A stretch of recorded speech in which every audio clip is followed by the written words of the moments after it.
Welcome back to the deep dive. Today we are opening up the vault on the Renaissance, but we're not focusing on the usual suspects, not the painters, not the sculptors. We're looking at the deep pockets that made all the magic happen. We are talking about the Renaissance merchants, these commercial titans who took just mountains of wealth and transformed them into centuries of wonder. They truly wielded brushes they never held. And our premise for this deep dive is, it's fascinating. You have these powerful figures, in many ways the first modern oligarchs, and they just completely redefined the purpose of staggering wealth. They weren't just consumers of culture, they became its custodians. Deliberately. So our mission today is to really understand how their commercial imagination became a new kind of currency, a currency for identity, a reputation written not in ledgers but in pigment and stone. And it's so important to establish that the term merchant here, it's huge. These weren't just shopkeepers. We're talking about financiers, bankers on an international scale, people controlling these incredibly powerful textile guilds. But they learned a crucial lesson, especially in a volatile place like Florence. Wealth without a visible cultural footprint was empty, and honestly, it was politically dangerous. So the patronage wasn't about charity, it was more strategic, an investment in civilization itself. Exactly. They saw that sustained artistic support could cement their family name, and crucially, it could act as a kind of political shield. The Medici are, of course, the perfect case study here. Their banking practices, they sometimes got very close to the line on usury, so they needed a powerful counter-narrative, a story of civic virtue. That's a great point. So how did they build that counter-narrative? Well, they invested in skills in the long term. Cosimo de' Medici didn't just go out and buy a finished statue.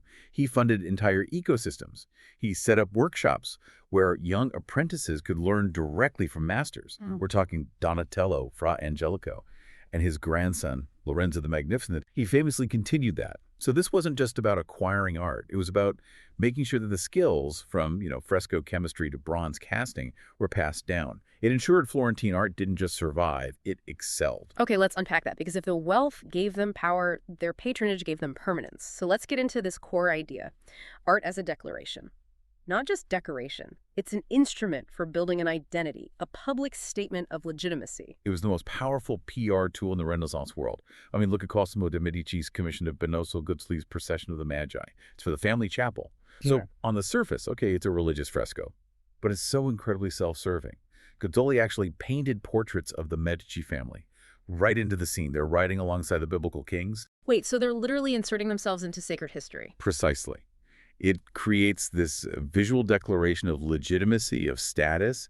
It positions the family as well as divinely chosen figures, and that's a claim that's going to outlast any business rival. It was a masterpiece of social climbing, painted right onto their walls. And this patronage, it wasn't just about status. It pushed the artists themselves into new territory. It fueled innovation.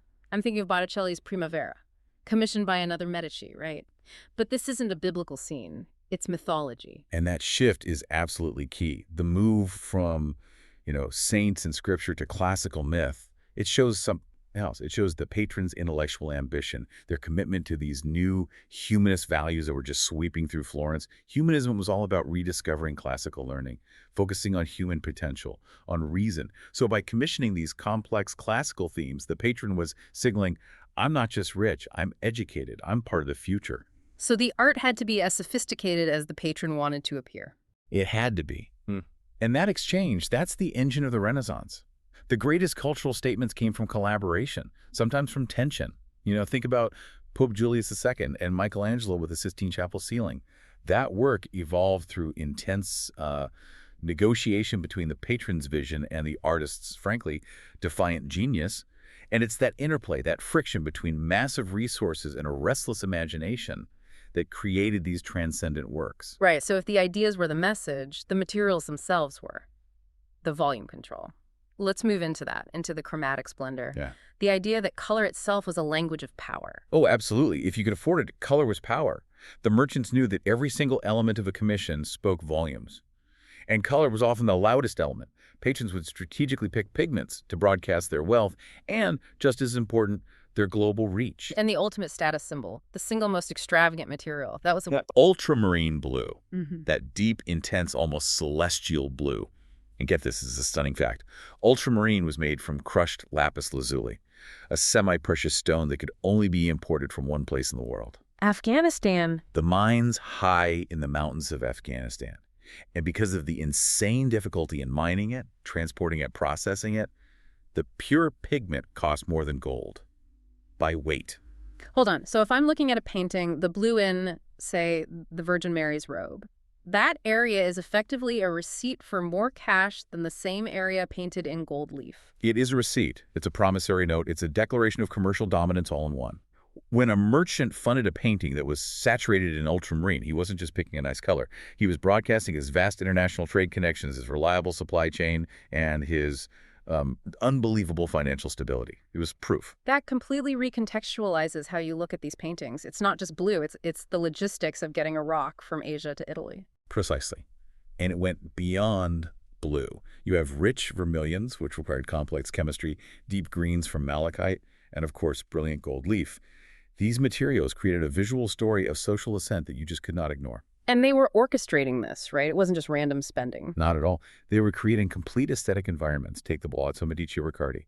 The color schemes, the marble choices, the architectural details, all of it was carefully calibrated.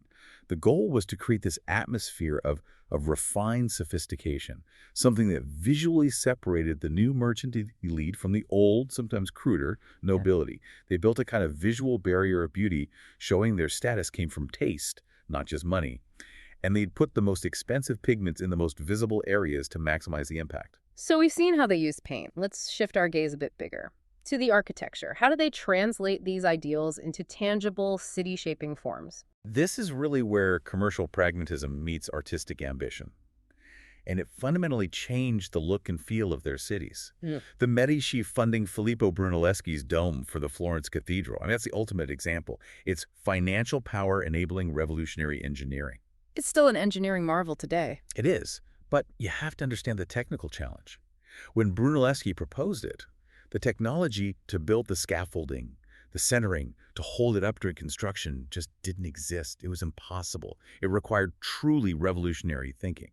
That merchant wealth, it funded years of experimentation. It funded risk-taking. It allowed Brunelleschi to invent a self-supporting, double-shell dome that both honored Gothic traditions and pioneered something totally new. It was a huge financial gamble that created permanence. That's the difference right there. Funding art versus funding an intellectual breakthrough. Exactly. And the philosophy runs just as deep. Look at Giovanni Rucellai. He commissions Leon Battista Alberti for the Palazzo Rucellai. Now, Alberti used classical Roman elements, sure, but the real statement was in the math, the mathematical precision of the design. The facade's proportions weren't just about looking nice. They embodied Neoplatonic philosophy. Okay, unpack that for us. Why put philosophy on the front of your house? Well, Neoplatonism was this idea that mathematical harmony reflected a perfect, ideal world that existed behind our chaotic earthly reality. So by designing his home with this severe intellectual order, Rucellai was showing the old land-owning nobles that his new money was matched by deep intellectual and philosophical cred. He wasn't just a rich upstart, he was an intellectual leader. So the building itself becomes an argument for your social worth. Absolutely. And this need to balance things was everywhere. You see it in Venice, with the merchant elite funding the Scuola Grande di San Marco. They had to integrate that clean Renaissance symmetry with the rich Byzantine decoration that just is Venice. Lasting influence meant you had to integrate modern philosophy while respecting and investing in your regional traditions. Okay, that covers the city, the palaces. Let's bring it down to the individual, to the body itself. Because this investment in visual culture, it didn't stop at the walls. The body was a canvas, a critical one. Clothing was an incredibly powerful medium, especially for this rising commercial class. For generations, you had sumptuary laws restricting who could wear what, who could wear silk or fur or certain colors. They were designed to keep the nobility looking distinct. But as merchants got richer, they started to push back, to find creative ways around these laws. Their clothes became deliberate statements. They were dressing for the job they wanted on a societal scale. That's a perfect way to put it. And we have this phenomenal piece of documentation that gives us this unique insight. A man named Matthias Schwartz, the chief accountant for the Fugger banking dynasty, an absolute giant of a firm, he created this document, his Tracton book, or Book of Clothes. That sounds amazing. What was it exactly? It's extraordinary. It's an illuminated manuscript. It have 137 images of Schwartz throughout his life, starting from when he was a baby. And it meticulously records his fabric choices, his color combinations, the fashion trends, all over 4 decades. Yeah. It's not just a fashion diary. It's a visual autobiography of a rising professional who wasn't born a noble. So he's applying the same obsessive detail he used on the Fugger's financial ledgers to his own outfits. And that's the key insight. It shows the strategic self-presentation of this new class. He links specific, often very opulent garments to major life events, a promotion, his wedding, a big business deal. He was building a visual narrative of success and refinement. It was just as carefully managed as any altarpiece he might have commissioned. It affirmed that identity was a masterpiece built of silk and wool, just as much as pigment and stone. It makes perfect sense. If you're building your legacy in marble, you have to construct your personal identity with the finest textiles, too. Okay, finally, let's talk about the engine behind all of this. The artist-patron relationship. Was this just a transaction, here's the money, give me the art? Or was it deeper? Oh, it was a complex, delicate partnership. A true collaboration at its best. The smartest merchants understood they weren't buying a commodity. They were investing in genius. They give specific instructions, of course, about themes, celebrate the family, show our piety. But the most effective patrons knew that micromanagement would kill the very brilliance they were paying for. So you have this tension, a balance between the patron's mandate and the artist's need for creative freedom. You do. And there were constant arguments over money, over timelines, over themes. But the successful partnerships created what you could call a cultural alchemy. The merchants provided the resources, the social context. The artists brought the technical skill, the innovative vision. Think of Botticelli and the Vespucci family. The patron outlines the general idea, but they trusted Botticelli's expertise on how to actually compose it, on the color theory, on how to deliver it. And this continuous collaboration, it actually created lasting institutions of knowledge. It did. The commitment to heritage required sustained investment in infrastructure. The Medici workshops, they were true living repositories of knowledge. They were training grounds. They ensured that specialized skills, like how to properly apply fresco or cast in bronze, weren't lost. They were refined by each new generation. And other families did the same, cementing these regional styles through craft. Precisely. The Strozzi family's palazzo, with that incredible stonework by Benedetto da Maiano. That construction site became a hands-on training ground. That's how regional artistic identity gets defined, through these multi-year collaborations between the merchant, the architect, and the master craftsman. You see it in Venice, too. The Scuola Grande di San Rocco commissioned Tintoretto for a cycle of paintings over 23 years.